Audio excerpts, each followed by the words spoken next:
को चरणों में कोटि कोटि नमन। और आज का कार्यक्रम बाबा बालकनाथ जी महाराज जी की मूर्ति प्राण प्रतिष्ठा समारोह तो मंदिर कमेटी के अध्यक्ष सुरजीत जी एवं समस्त कमेटी के सदस्यगण, यहाँ उपस्थित आचार्य जी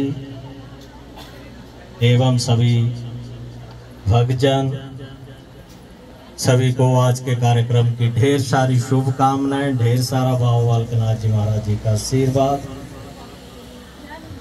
तो जैसा कि आज का कार्यक्रम था प्राण प्रतिष्ठा समारोह, तो हमारी संस्कृति जो है, हमारे संस्कार जो है, हमारी परंपराएं जो हैं वो इसी में निहित हैं।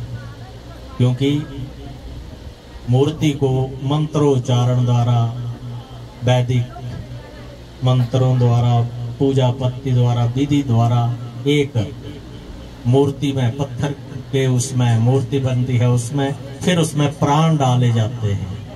तो ये जो है हमारे वेदों द्वारा, मंत्रों द्वारा ही निहित है, अन्यत्र ऐसी कोई व्यवस्था नहीं है सृष्टि में। तो इसके लिए बाबा बालकनाथ जी महाराज जी ने यहाँ पर स्थान लिया। इसके लिए आप सभी का और इस धरती का जो है सबसे बड़ा सौभाग्य है। क्योंकि धरती का जो है भाग्य जो है, कहीं पर देखिए आप देव स्थान हैं, कहीं पर लोगों के घर हैं, कहीं पर जो है खेत खलियान है और कहीं पर शमशान घाट है। तो धरती का भाग्य जो है, जहाँ पर देवी देवता ऋषि मुनि अपना वास करते हैं, कभी न कभी उन्होंने चरण डाले होंगे, या आप सभी भक्तजनों की कोई आस्था होगी आपके जैसे कि कुलिष्ठ देवी देवता हैं, तो तब जाकर जो है उस स्थान का भाग्य उजागर होता है और वहां पर देवी देवता स्थान लेते हैं। तो हमारी देव संस्कृति है, हिमाचल से है, तो देव संस्कृति और हमारी देव परंपराएं देखिए, जब भी हमारा जन्म होता है तो हम जो है अपने आराध्य देवता, कुलिष्ठ देवी देवताओं की शरण में हम जन्म लेते हैं। जैसा कि हमारे स्थान देवता हैं, फिर ग्राम देवता आते हैं, फिर उसके बाद कुलिष्ठ देवी देवता आते हैं, फिर जाके हमारे आराध्य देवता होते हैं, जिनकी हम किसी भी की भी आराधना कर सकते हैं। लेकिन अपने कुलिष्ठ देवी देवताओं की मान्यता करना जो है हमारे लिए सबसे जरूरी है, क्योंकि वो हमारे कुल के देवता हैं, कुल वर्धक हैं, हमारे कुल को जो चला रहे हैं। तो हमारे देवी देवताओं का जो आशीर्वाद है, तभी ये चीजें, हमारा कुल परिवार आगे आगे पीढ़ी दर पीढ़ी चल रहा है। तो आज के समय में आज देख रहे हैं हम, जो पढ़ी लिखी युवा पीढ़ी है और हमारी जो संस्कृति संस्कारों का अब जो है जो एक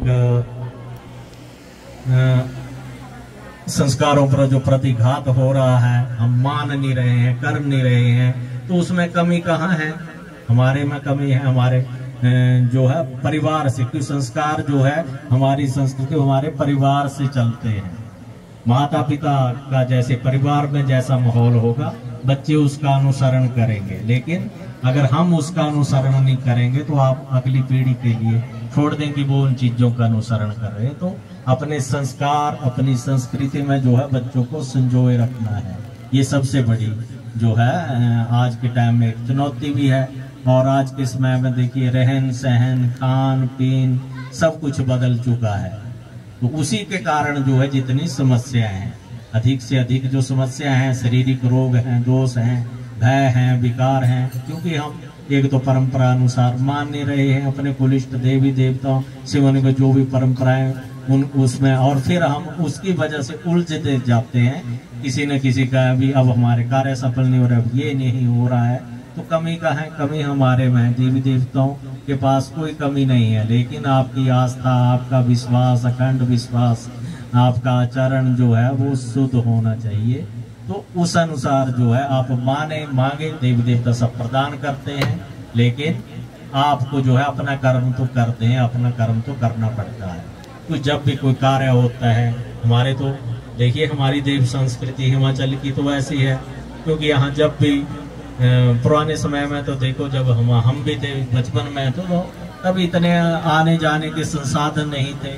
तो क्या होता था जी, जो भी हमारा कुलिष्ठ देवी देवता है वहीं से रोड घुसा दिया, वहीं से धूप लगाया, वहीं पर अपने घर में ही जो है एक स्थान परिका कर लिया, वहीं से मान्यता कर ली, और तभी से जो आपकी परेशानी है या आपका जो भी मान्यता वो मान लेते हैं। फिर कभी चले गए तो तब वहां पर चढ़ा दिया। लेकिन अब सारे संसाधन हैं, आप संसाधन सफल हैं, तो देवस्थानों का जो है भ्रमण करें, दर्शन करें। दर्शन लाभ का बहुत महत्व है। तो अब संसाधन